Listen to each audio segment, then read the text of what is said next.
Hi guys, how we doing? Paul here from the Free Hammers, and I'm bringing you a transfer window update video today. Not really much to talk about, to be honest. There's not really much been going on in terms of actual signings, ins and outs. You know, there's still plenty of time in the window to go. Probably got just over a month left, I think it is. But you know, we're a good way into it now. We've had our list of targets, and we seem to be going further and further down the list. But we'll get into all of that. First of all, just want to say fantastic news. Darren Randolph has signed a 4-year contract. Really pleased with that. Fantastic. He's been for us. Surprised not to see him play the first leg of the Europa League. I imagine with the new contract he's probably going to be playing cup games. And I don't know if we'll see him in Europe, but still he's a fantastic backup goalkeeper. Really pleased he signed a new deal. Yeah, so that's fantastic news to start with. Moving on to the outs. Couple to talk about. First of all, Sacco. And it's a shame because when he first obviously joined West Ham, scored 7 in his first 7. Wow, what a start. Looked like he was going to be fantastic for us. He was going to really go on and, you know, do the business for us. Unfortunately, since his time here and after that first period where he scored those goals, the goals did drop off. His scoring rate isn't actually that good, and he has had his injury problems as well. And recently, in the last season especially, there were a few off the field incidents. You know, there was rumours that he's not getting on with the other players in the team. It seems like he's fell out with Bilic. He had a strop when it seemed like we wanted to bring in a new striker, and his attitude's been appalling. Refused to play, refused to travel. You know, it completely burnt all his bridges, and it's such a shame. You know, he's had such a sulk. So it seems like it seemed for a while he's on his way out. The latest news is West Brom are in for him. £10 million rising to 16 million. Now, if this comes off, that's fantastic business. Really is. 16 million for a striker who's had his injury problems, who isn't really that prolific, and who doesn't want to play for West Ham anymore. That's fantastic, especially considering we only paid, what, 3.5 million, something like that for him. So yeah, that's good business, and honestly, with the attitude that he's had recently, I won't be sorry to see him go. I really won't. You know, good riddance. The only problem is, it seems like he doesn't want to go to West Brom. So he could muck us about a bit there. I don't know. I don't think there's going to be many top clubs coming in for him that he might expect. I think he thinks he's a lot better than he actually is. So it'd be interesting to see what happens with that one. But if we do manage to get the 16 million for him, fantastic bit of business. The next potential out is Valencia. Still talking about Enna leaving. Such a shame again with Enna. It's a real shame it didn't work out of him, because I really like Enna Valencia. Whenever he's played, you can tell he really tries hard, and there is a player in there somewhere. There definitely is a player in there somewhere. He scores goals internationally, and like I say, the work rate's great, but it just hasn't worked out for him at West Ham. And I think it is definitely time for him to move on. Complete contrast in attitudes to Sacco. You know, if you see even now travelling to the European games, when the players are posting pictures up on Instagram and on Twitter and that, Valencia's in all the pictures. You know, it still looks like he's getting on really well with the team. And when he's playing, you know, he's working hard, he's putting a shift in. I know a lot of people don't rate Enna, but he does try. You know, he does try. And you know, that's all you can ask for. It's just a shame it didn't really work out for him. I think the latest rumours are Galatasaray coming in for him, and honestly, it honestly wouldn't surprise me if he left and he went to somewhere like Galatasaray, or maybe somewhere in Italy or Spain, and done the business, you know, banged in 20 goals a season. It really wouldn't surprise me, because there is a player in there somewhere, maybe he's just not cut out for the Premier League, and it didn't quite work out for him at West Ham, which is a shame. But you know, if we can get anywhere sort of like 10 million, what we paid for him, 12 million back, you know, you take that. That'd be a good bit of business. Moving on to the ins. First one to talk about, obviously, with the injury to Aaron Cresswell, looks like he's going to be out for quite a while. We've been looking at replacement fullbacks. The one name I saw mentioned that someone we're in for is Ludvig Augustinsson. £5 million apparently we're in for him from FC Copenhagen. He's a 22-year-old Swedish international, been capped 4 times. Looking at the stats, he's made 137 appearances in his career, scored 6 goals, and he's got 33 assists. So, you know, it's a really good assist record actually. He sounds a lot like Cresswell, basically like the Swedish version of Cresswell. Good age, seems to love getting forward, whips in crosses, real good crosser of the ball. And I really hope we sign this lad, I really do. It's quite cheap, £5 million is not a lot of money. 22 years old, he's a great age. It seems like it'd be really good cover, pretty much like for like cover as well for Cresswell.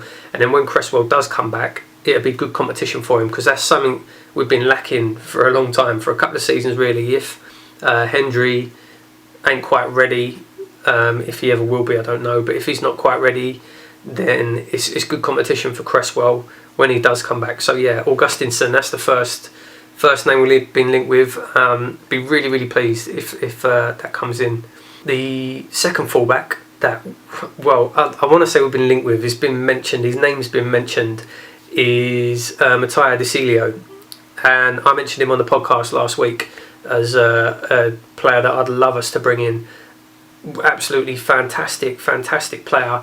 AC Milan have apparently said he can go for 15 million. Unfortunately, I think that's the stumbling block. As much as he's a brilliant player, he'd be absolutely first choice. He'd improve the defence massively. There's no way I can see the owners stumping up £15 million for a fullback. I just can't see it happening, which is a shame because he's a fantastic player, and it'd be a real coup to sign somebody like that.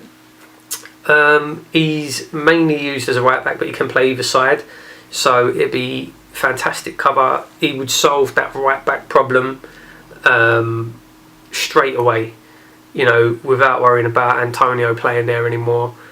It would be an amazing signing. Like I said, I don't think this one's going to happen.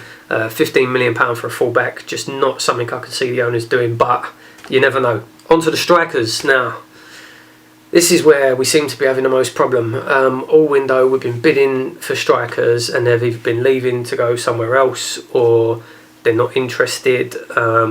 Obviously, at the end of last season, we were all talking about Ibrahimovic. Now, obviously, you know, that was completely unrealistic, unfortunately, especially, you know, because we didn't manage to get into that top 4.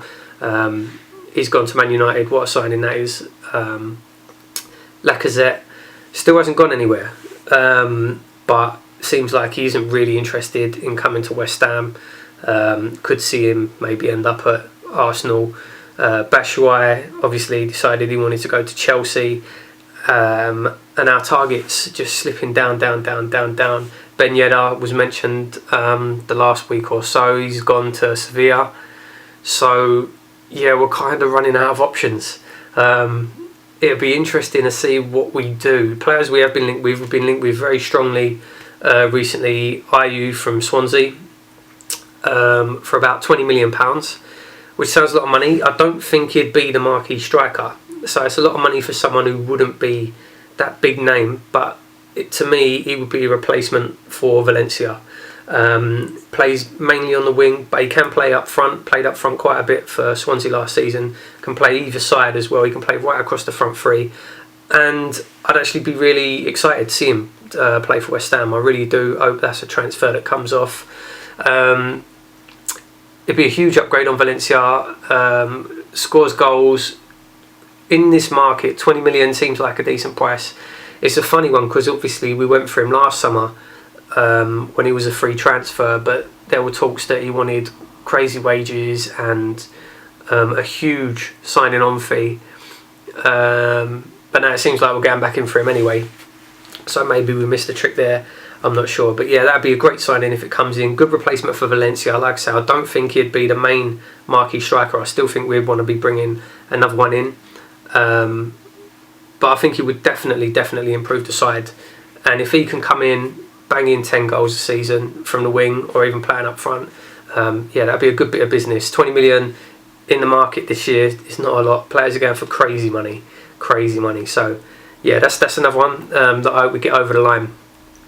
Another player that we're apparently very close to signing is Jonathan Calleri. Now, this is a strange one. He's got his Italian passport, so he won't need a work permit now. So it seems like, you know, everything's ready to be done. He's very highly rated. 22-year-old Argentinian. Hasn't been capped for the national team, but he has played for the youth levels. Scored 16 goals for Sao Paulo last season. He played for Boca previously, and apparently it was Carlos Tevez who spoke to him and told him, yeah, you should join West Ham United. Tevez apparently told him all about us, said to him, yeah, this is a club you want to join. And it will be a coup, this signing, because he is very highly rated. Supposed to be one of the biggest prospects in South American football. But there's a big but. I'm very worried about this deal. And it's a complicated one. So first of all, there are claims of third-party ownership, and we all remember how that turned out with Tevez and Mascherano. Bad news. So it's quite worrying that we could be going into something similar with this lad. His current club is Deportivo Maldonado, who's a Uruguayan second division team. He's never actually played for him. Signed from, went out on loan to Sao Paulo, but it seems he's actually owned by an investment group based in London, and he's only registered to this Uruguayan club for tax reasons. So this sounds dodgy already. Do you know what I mean? This sounds a bit iffy. Second, there's different reports about the length of the loan. I haven't been able to find anything solid on what the actual length of the loan will be. Some places are saying 6 months, which I'll be honest doesn't seem right to me. That seems very unlikely. Other places are saying it's a year-long loan, but there's a clause. There's basically an escape clause in the loan, so that if someone comes in with a certain offer within the first 6 months of the loan, he can leave to join them. Again, this all sounds a bit dodgy. Like, it's a bit weird. Again, nothing's been mentioned about a first option to buy a clause either. I would imagine there must be. I don't know why we would do this deal without an option to buy. It'd be a real strange one. But then, like I say, there's loads of question marks over this deal. It's a really weird one as well. Obviously, he's going to miss the start of the season because he'll be away with Argentina at the Olympics. I don't know. It's a real, like I say, it seems like a complicated deal. He seems like a fantastic player, really highly rated, tons and tons of potential. But yeah, I don't know. All this third party stuff scares the life out of me after what happened last time. So hopefully, if he does come in, it's all above board. We won't have anything to worry about. Bangs in the goals, we get first option to sign him, and it all goes well. Yeah, but that's one to keep an eye on. This it's going to be interesting if he does sign to see what details are released about the loan deal. And finally, the man we're still talking about, Carlos Bacca. Been talking about him for weeks and weeks. From the sounds of things, as we all know, everything's been agreed. We've agreed a fee with AC Milan. We've agreed terms with the player's agent. So basically everything's set for him to sign, but he's decided he doesn't want to sign yet. He's basically holding on for a bigger club, basically, to come in for him. I still believe that he's going to sign eventually. I really do. His options are running out where else he could go. All the other clubs that basically were looking at him have picked up other strikers. You know, his options are running out, and it really wouldn't surprise me if before the end of the window, he turns around and says, okay, no one else is going to come in for me, right, I'm going to sign for West Ham. And I know there's a lot of West Ham fans that will slag him for that, that will hate him for that. Oh, we're not his first choice, you know, we shouldn't sign him, we should pull out the deal. Listen, I don't agree with that. He is a real talented striker. He is a level above anything that we've got. You know, 1-in-2 record pretty much throughout his entire career. He would be, hopefully he would be fantastic for us. And yeah, we might not be his first choice, but is that a surprise? If we're going to start aiming for these better players, of course we're not going to be their first choice. You know, we're not at that level yet. We're not playing Champions League football. We're not even, you know, playing regular Europa League football at the moment. There's a good chance we could go out on Thursday. Do you know what I mean? So obviously it makes sense for these big players to sort of wait and, you know, weigh up their options for their career to decide what they want to do. You know, it makes sense from their point of view. That guy is not a West Ham fan. It'd be different if it was me or you being offered a chance to play for West Ham. Obviously you'd jump at it, but you know, this guy's got no affiliation with West Ham. We're just another football team, so why shouldn't he wait and weigh up his options? You know, he's going to do that for the good of his own career. So, you know, I've got no problem with that whatsoever, as long as we're not just sitting on our hands waiting for him and nothing else is being done, which of course that's not the case. Like, I don't think the owners are stupid. You know, they're not just going to sit there and then do nothing else. There will be other deals in the pipeline, I'm sure, in case it doesn't come off. But like I say, I do think he will eventually sign. If he does, I hope the fans get behind him. I hope they don't jump on his back straight away because we weren't his first choice or whatever. Because I really do think he could bang the goals in and take us to that next level. I really do. So yeah, there's a good chance it could still happen. Nothing's been written off yet. So yeah, fingers crossed on that one. Still hoping we managed to get him in. That does seem to be all the transfer news really for now. If we bring in Augustinson and Ayew, that's two quality signings, big improvements in the team, great cover. Like I say, I think Bakker will join eventually as well. So if we get them three in plus Calleri, I think we'll be in pretty good shape. You know, I think we'll be pretty decent then.